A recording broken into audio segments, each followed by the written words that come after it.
happy. Oh.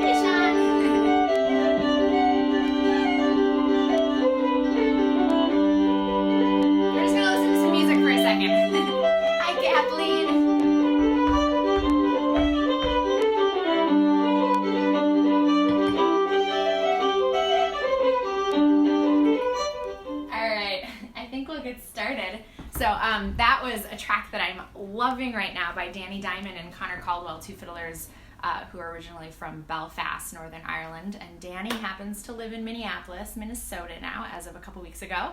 And Conor's still in Belfast.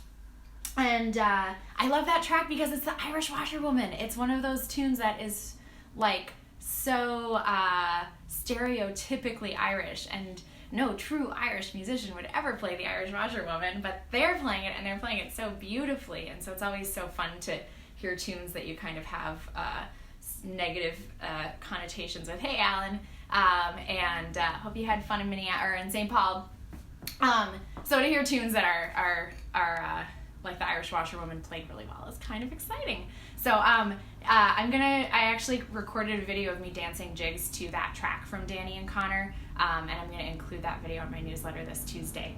So today we're talking about the Irish drum, not the baron, the step. And if you go over to stepcollective.com, you'll find the tutorials on how to do one version of the Irish drum. And this is a step that's really old. It comes from the old dancing master tradition. And let's see. Hey, Brandy. Let's see. So if you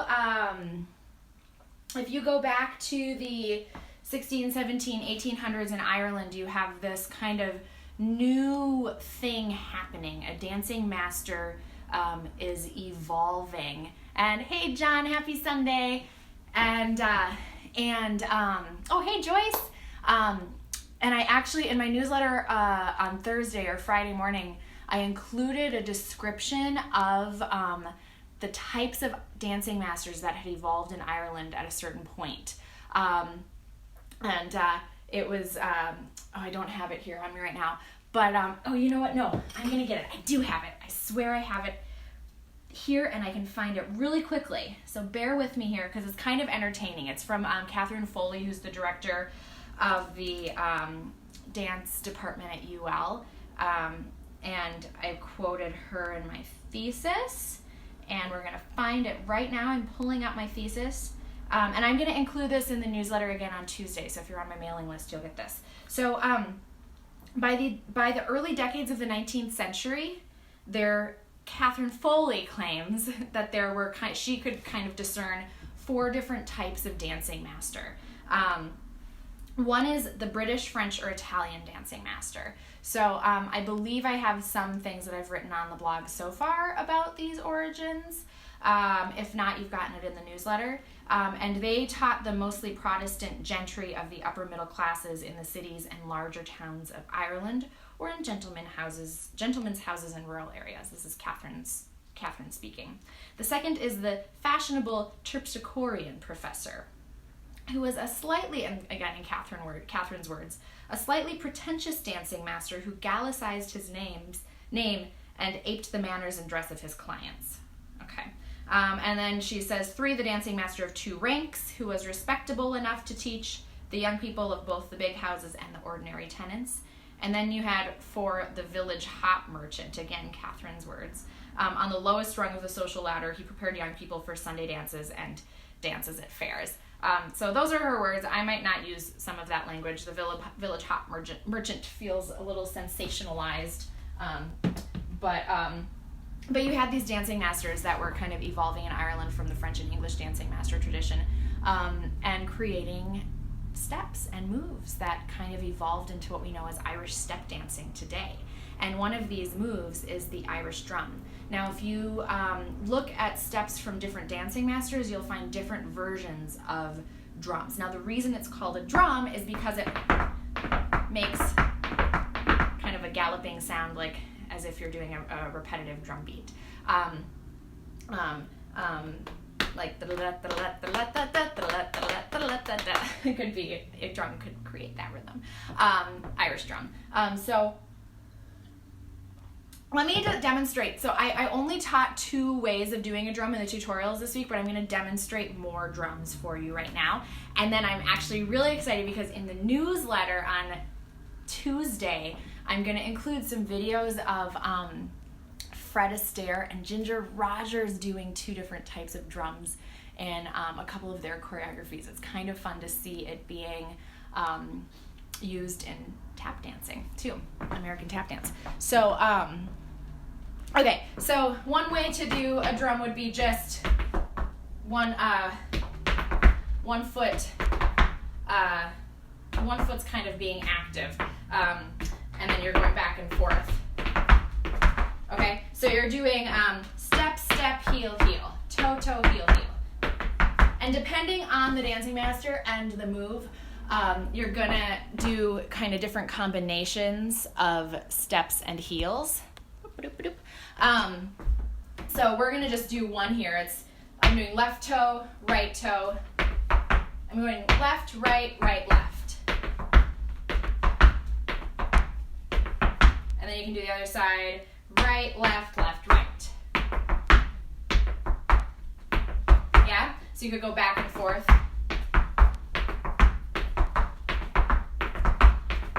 And this is something that I like to do kind of when I'm dancing reels. I play with the shape of that. So I might do, I might do actually a different kind where I do toe, toe, toe, heel, step. Right? So I'm not using my heel. I'm doing toe, toe, heel, step. Toe, toe, heel, step. Go back and forth. And you get that little twist, which is in the tutorials this week, how to add that Irish twist into your drums. And then to play with going into that one. It's kind of a fun little visual thing to play around with, right? Yeah, so that's something that I like to do. Another way to do a drum is repetitive over and over again. And again, I do this in the tutorials. Back and forth.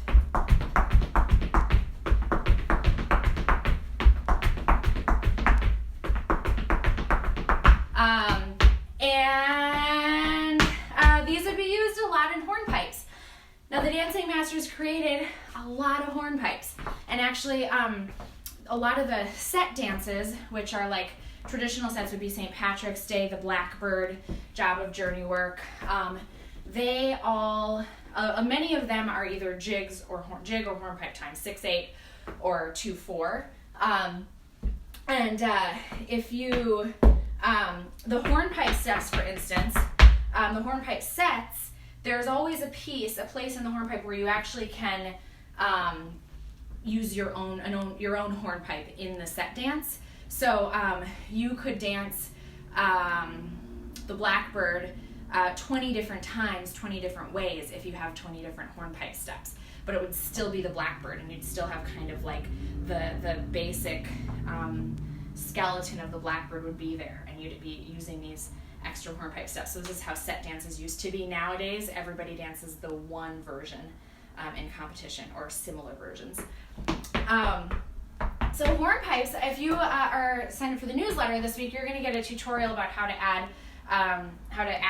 the drummies into the kind of most basic hornpipe, which is treble, hop back, tip 1, tip 2, treble, hop back, tip 1, 2, treble, hop back, da-ba-dee-da, da-ba-dee-da, da-ba-dee down, treble, hop back, tip 1, tip 2, treble, hop back, tip 2, treble, hop back, tip, and treble, cut, treble, hop back.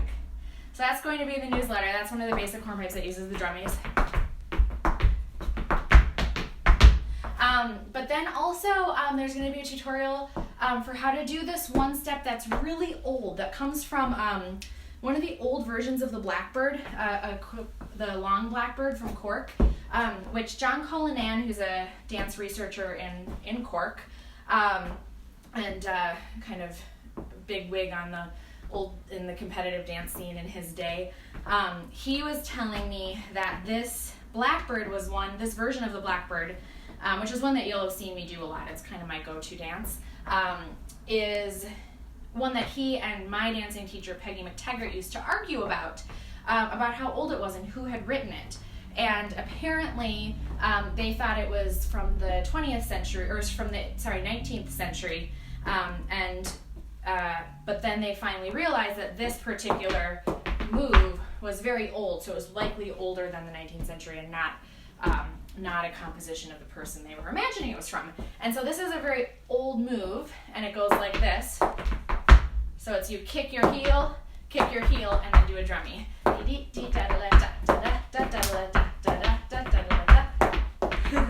So why don't I put on some hornpipes? Hey, Uncle Pete. Why don't I turn on this hornpipe? So one of the things that I really love about this album I'm using from Danny Diamond and Conor Caldwell, called North, all capital letters, is that they have some kind of experimental stuff on it. They're both like really solid traditional players, but they play around a lot with what they do.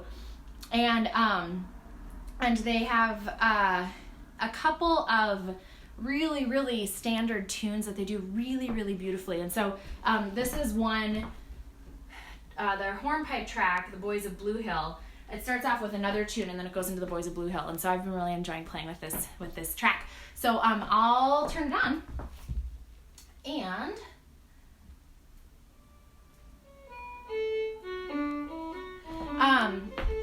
show you that kind of standard hornpipe step. And you'll notice the drummies, I could do them without the twist, or I could do them with the twist. So maybe I'll do it twice. And the first time I'll do it kind of without the twist, and maybe I'll go side to side.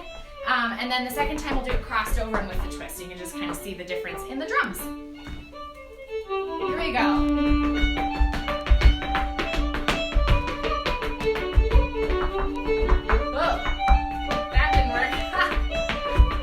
Let's try that again.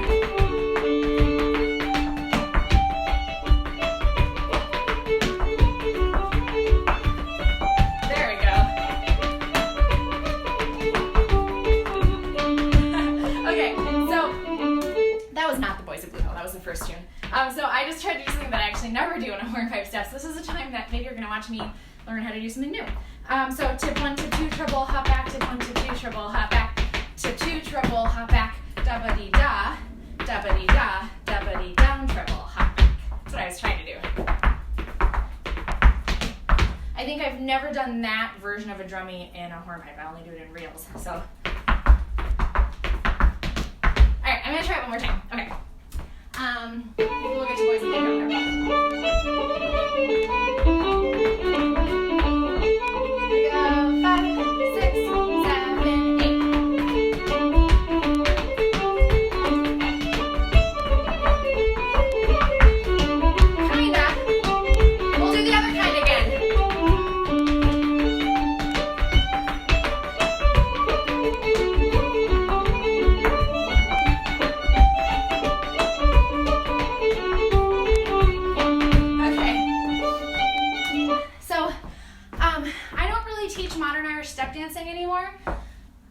I mostly focus on what I call old style Irish step dancing, or old style Irish dancing, which includes the style that comes from the region of Connemara that we call Shandos dancing, and it also includes the steps from the dancing masters that are kind of pre-extreme technique. Some dancing masters did have their students keep their arms at their sides. Some dancing masters didn't. So it's all kind of up to choosing what you want to do from these historical things. But they also didn't, they crossed over initially. They had their first position. You have some really fascinating pieces of writing from some old kind of, what are they called? Travel journalists, like from the 1700s, who went around Ireland and collected, I'm actually going to read you a little bit because it's really cool, and then I'll dance again a little bit more and show you the examples between modern step dancing and those steps and kind of old style. But they collected They observed Irish dancing masters teaching and wrote down what they observed. Now, of course, anytime you're reading something, especially about Ireland, that's written by a British person, you want to always be very careful to take it all with a grain of sand, because the English were the colonizers of the Irish, and they either they sensationalized, they romanticized, or they put down what they were seeing in Ireland oftentimes. It was oftentimes for their entertainment. So you do have to be careful about that and think about who it is that you are learning from. I'm actually going to be honest, this guy's name is Patrick Kennedy, and I'm not too sure. He might be Irish himself, but he definitely writes about the dancing master in an interesting way. So I'm going to find, so he observes this Mr. Tench in Wexford, who, and I'm going to include more of this in the newsletter on Tuesday, so if you're interested in reading more, you can read it there at Step Collective newsletter. Go to the website and sign up if you'd like. But so, it's really actually entertaining.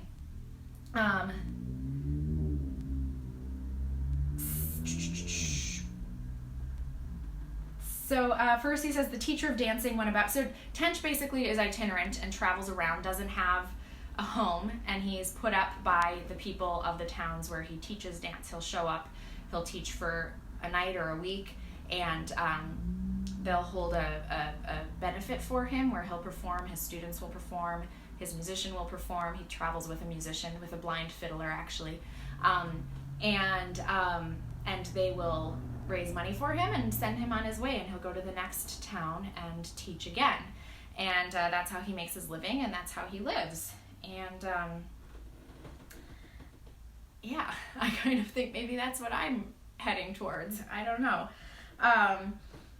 So anyways, he is definitely drawing from the English and French dancing master traditions when he teaches his classes. So it's really cool to read what he did. So this is the teacher of dancing, when about to commence a quarter's campaign, serenaded the company with his violinist, a district of 8 or 10 square miles, and summoned the boys and girls of a townland to meet at some central farmstead, cheered their spirits with some gratuitous jigs and reels, and while their minds were gay, made out his list for the ensuing quarter of 9 nights, each pupil to pay a 13 to himself, and a tester, which is a 6pence halfpenny, to the fiddler. A compass of 4 or 5 townslands thus completely filled the list of his disposable week's nights, allowing Saturday for rest. So I'm not gonna analyze that. You can listen back and figure it out for yourself if you want to. Anyways, but it goes through and it says, he has them go through some of the foot positions. The young men, as they entered, salute the master with hats off, but except while each was receiving the lesson. He remained covered or uncovered as he pleased. The boys wore hats or didn't wear hats.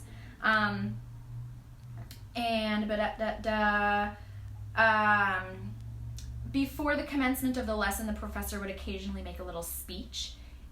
Kennedy notes he was partial to the sound of his own voice on such occasions. And I'm not going to read the speech. Might be in the newsletter, I don't know. And then he takes them through their exercises and teaches them to curtsy and bow and do forward steps and side steps. Here's... The starting positions being got through well or ill, Mr. Tench next proceeded to instruct his pupil in the moving ones. So they just stood in first position and second position and third position and fourth position, which is the ballet positions, right? So first. I think in this one he said, we hear that they just do first and then maybe fourth. I think that's what they do, first and fourth. I'll have to look at that, which I find interesting. So there's your first, and then there's your slight crossover. I don't hear them talking about fifth in this one, if I can remember correctly. So I find that interesting. In Irish dancing today, we have the fifth position, which was also existent in ballet back then.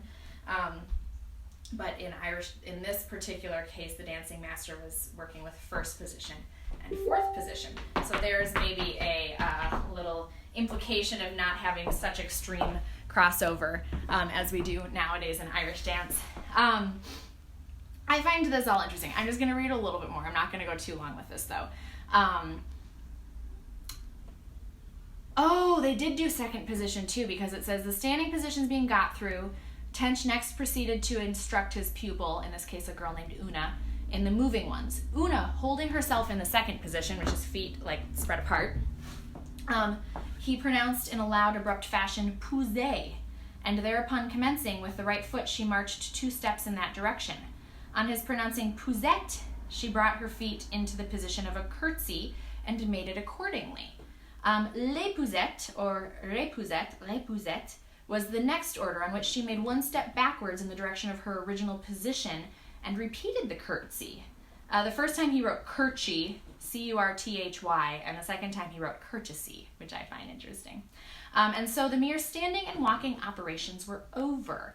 And then they go into some intricate steps, of which there were about 6 or 7 varieties, including Cover the Buckle, which is the name of Kieran Jordan's CD project with Sean McComiskey and a couple other folks, where she dances a bunch of set dances. Heel and Toe, the Side Step, the Pushing Step, Upset and Curl, which is the name of one of my projects with Corey Freilich and Hannah Flowers, and Spring and Flourish. In one, the mastery consisted of standing on the toes and bringing alternately the sole of one foot over the instep of the other in the quickest possible time. What could that possibly mean? In another, the fronts of the insteps were rapidly brought into contact with the backs of the legs. In the ordinary forward movement, the front soles at a greater or less angle with each other vigorously passed over the ground, with right coming immediately after and under the left, one for some distance and then taking the lead, and the peculiar twist of the body undergoing a change at the same time. How fun is that to have to imagine what that could have looked like? The favorite step in hornpipes, so we're talking about hornpipes today, consisted of a vigorous high shove of the foot in the air, a heavy slap on the floor, followed by 3 insignificant double beats. And then the side steps, similar to the chassés in quadrilles or quadrilles, so there's a reference to French dancing, must not be forgotten, in which the feet shuffled to the right, the body swayed to the left. So these are like 7s that we do in Ceilidh dancing and step dancing. Girls and boys learned the same steps, the only difference in practice consisting of the shorter and less lofty character of the steps when practiced by the womankind. So in Tench's dancing class in Wexford, in this particular dancing master's case, in this particular region, the women were dancing closer to the ground, the men were doing bigger movements, which was probably pretty typical around Ireland. Occasionally, one of the men might give a kick as high as his shoulder, he said, so that's pretty high. That's not what we know about most dancing from the southwest of Ireland, the Munster region. A lot of times the kicks never really went above the knee. Anyways, it goes on. I'll try to include some of this in the newsletter this week on Tuesday. But so I'm going to finish off now with these hornpipe steps and just kind of show you an example of this one step that we've been doing and how it would be done in modern Irish step dancing and how I kind of use it in my old style steps. And what I'm kind of doing is basically just dancing it in one of the ways that might have been danced pre-competition era, which was the 1900s, early 1900s. So in Irish step dancing today, you cross over. So everything is always crossed over. There's rarely this happening, right? So you're going tip 1, tip 2, treble, hop back, and now you're in what they call sous-sus in ballet, feet up on your toes, crossed over and turned out, right? So you're always kind of coming back to there. Your tips are in front of each other, treble, hop back, and you're kicking your butt even. Tip 2, treble, hop back, tip 1, tip 2, treble, hop back, tip 2, treble, hop back, and then my drums are going to be crossed over. And kicking my butt, tip 1, tip 2, treble, hop back, tip 1, tip 2, treble, hop back, and then you've got your cut that's going to go all the way up here. Tip down, treble, cut, treble, hop back. So we're going up here and kicking our butt. So these are basic beginner steps in modern Irish step dancing. Hey Randy, hey Matthew. But we can do that same exact step. A lot of the beginner baby steps in Irish step dancing today were originate from these dancing masters. So you will find a lot of these moves in the old style steps. So instead of, when I dance this just for myself for fun, when I'm doing hornpipes, I'm gonna not do the crossover turn out off on my toes, but instead of tip 1, tip 2, treble, hop back, I'm going to do tip 1, tip 2, treble, hop back, right? I may not even hop. Tip 1, tip 2, treble, heel step. And then I like to still cross over my drummies a little bit. And you did get crossover in the old style of dancing. And we know that because they had the 4th position and the 5th position there too. Yeah, so why don't I dance it one more time? I'll do modern and old just to mix it up a little bit. So we're working with music from Danny Diamond and Conor Caldwell. And as I was saying before, they have a track on their CD North. That's the Irish Washerwoman that I'm like totally in love with. So I think I will dance these hornpipes and then maybe finish up and play you a little bit of that before we say farewell and happy Sunday. So I'm just going to continue where we were in the Boys of Blue Hill track. So here's modern. I'll try my best to keep my arms at my side.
that I was telling you about that you get in the Blackbird.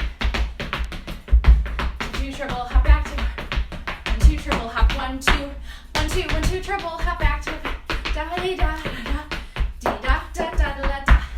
So there's the drum in one of the old set dances for you. More coming. Drums from Fred Astaire and Ginger Rogers. A tutorial on learning some of these steps. Extended tutorials actually. And more about some of the dancing masters in the newsletter on Tuesday. And head over to the Step Collective right now to read a little more about drums and to learn some drums. So I hope everybody has a happy Sunday, and I'm gonna play and dance a little bit to Irish Washerwoman, maybe to say farewell, because I'm enjoying dancing and this is working, so let's keep going. Danny Diamond and Conor Caldwell. All right. Oh,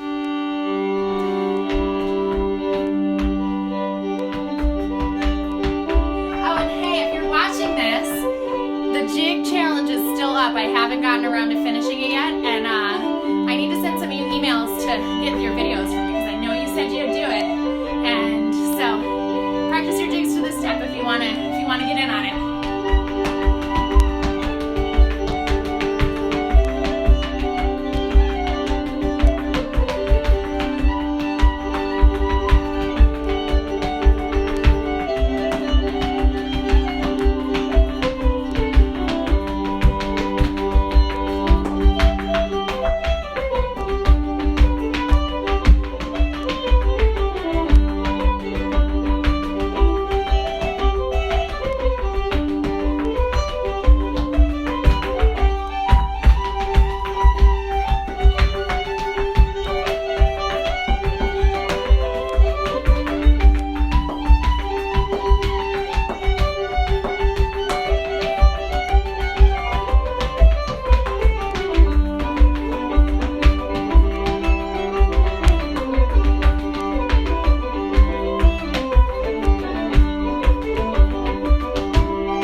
From the Irish Dancing Masters for you.